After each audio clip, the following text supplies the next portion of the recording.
নমস্কার বন্ধুরা, কেমন আছো তোমরা সবাই? আশা করি সবাই খুব ভালো আছো, সুস্থ আছো। তো চলে এসেছি আরও একটা নতুন ভিডিও নিয়ে তোমাদের সামনে। সবাইকে নতুন এই ভিডিওতে স্বাগত জানাই। তো চলো তোমাদের সঙ্গে আজকের দিনটা শুরু করি। কাল দিয়ে বাড়ি ছিলাম না, গেছিলাম একটু কাজে, ছেলের স্কুলের একটু কাজ ছিল। তো বেলা হয়ে গেছে অনেকটাই। তো এদিকে মা বানিয়ে রেখেছে আলু দিয়ে, পেঁয়াজ দিয়ে, বাদাম দিয়ে সুন্দর একটু চাউমিন। তো আসার সঙ্গে সঙ্গেই মা খেতে দিয়ে দিল।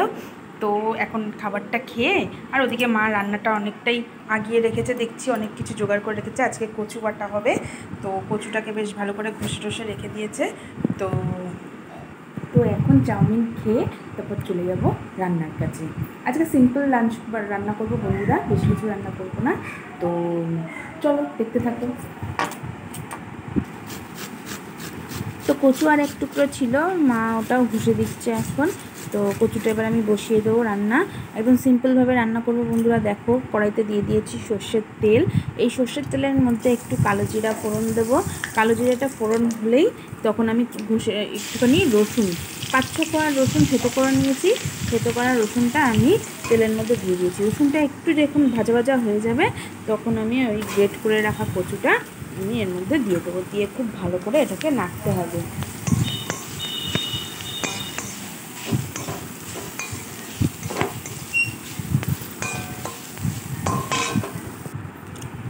তো কচুটা তেলের মধ্যে একটু নাড়ানাড়া করে তারপর এর মধ্যে আমি দিয়ে দেবো স্বাদ মতো লবণ আর একটু হলুদ। আর কিচ্ছু দেবো না বন্ধুরা।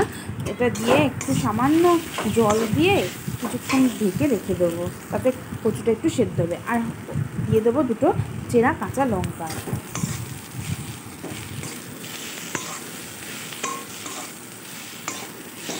বেশ বাটাবুটির ঝামেলা ছাড়া বন্ধুরা এইভাবে তোমরা কচু রান্না করে একবার দেখবে। কচু বাটার টেস্ট যেমন হয়, এর টেস্ট কিন্তু তার থেকে কিছু কোনো অংশে কম হয় না। একবার অবশ্যই এইভাবে করে দেখবে, খুব তাড়াতাড়িও হয়ে যায় আর বেশি ঝামেলাও নেই এই রান্নাটা করতে। তো এবার জলটা দিয়ে আমি একটু থালা চাপা দিয়ে কিছুক্ষণ ঢাকা দিয়ে রেখে দেবো, কচুটা একটু সেদ্ধ হোক। এই দেখো বন্ধুরা, থালাটা তুলে আমি দেখে নিচ্ছি। দেখো জলটাও টেনে নিয়েছে, কচুটাও সেদ্ধ হয়ে গেছে। এরপর আমি কী দেবো বলো তো টেস্টের জন্য? এর মধ্যে দেবো একটু কাসুন্দি আর একটু মিষ্টি দিয়ে এটাকে ভালো করে নাড়াচাড়া করতে হবে। তাহলেই ব্যাস রেডি কচু বাটা। দারুণ টেস্ট হয় বন্ধুরা।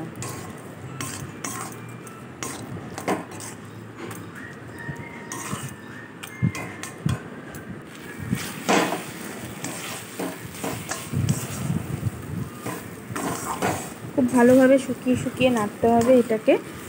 তো এবার আমি কচু বাটাটা হয়ে গেছে, আমি এটা নামিয়ে নিয়েছি থালায়। তো এর ওপর দিয়ে দেবো একটু কাঁচা সর্ষের তেল ছড়িয়ে দেবো, তাতে তেলের গন্ধটাও এর মধ্যে থাকবে, তেলের ঝাঁঝটা খাওয়ার সময় ভালো লাগবে গরম ভাতে। ব্যাস হয়ে গেছে, এটা আমি এবার রেখে দেবো। এবার রান্না করে নেবো মাছটা। আজকে আর বেশি কিছু করব না। তো এই দেখো বন্ধুরা, মাছটা আমার ভাজা হয়ে গেছে, কাতলা মাছ। আর এখানে আমি একটু কালো জিরে ফোড়ন দিয়ে, একটু পেঁয়াজ ফোড়ন দিয়ে আলুটাকে ভাজতে বসিয়ে দিয়েছি। আলুটা বেশ ভালো করে ভাজা ভাজা হলে তখন আমি নুন, হলুদ আর সামান্য একটু জিরে গুঁড়ো আর একটু আদা আর কাঁচা লঙ্কা বাটা দিয়ে ভালো করে একটু জল দিয়ে কষিয়ে নেবো মশলাটা আলুর সাথে।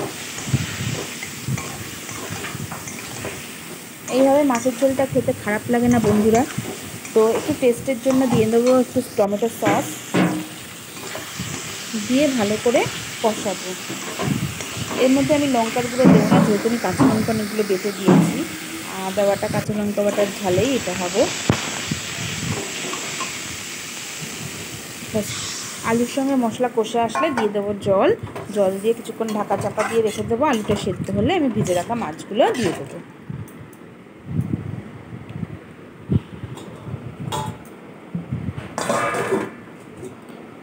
10 মিনিট থাক। এই দেখো বন্ধুরা, ভাত এখানে বসিয়ে দিয়েছি আর মাছের ঝোলটা হচ্ছে। এবার দেখবো মাছটা, আলুগুলো সেদ্ধ হয়েছে নাকি।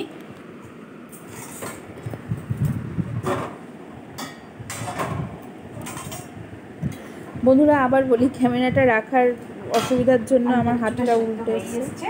এবার আমি মাছ, তো আমি কিন্তু ডান হাতেই রান্নাটা করছি।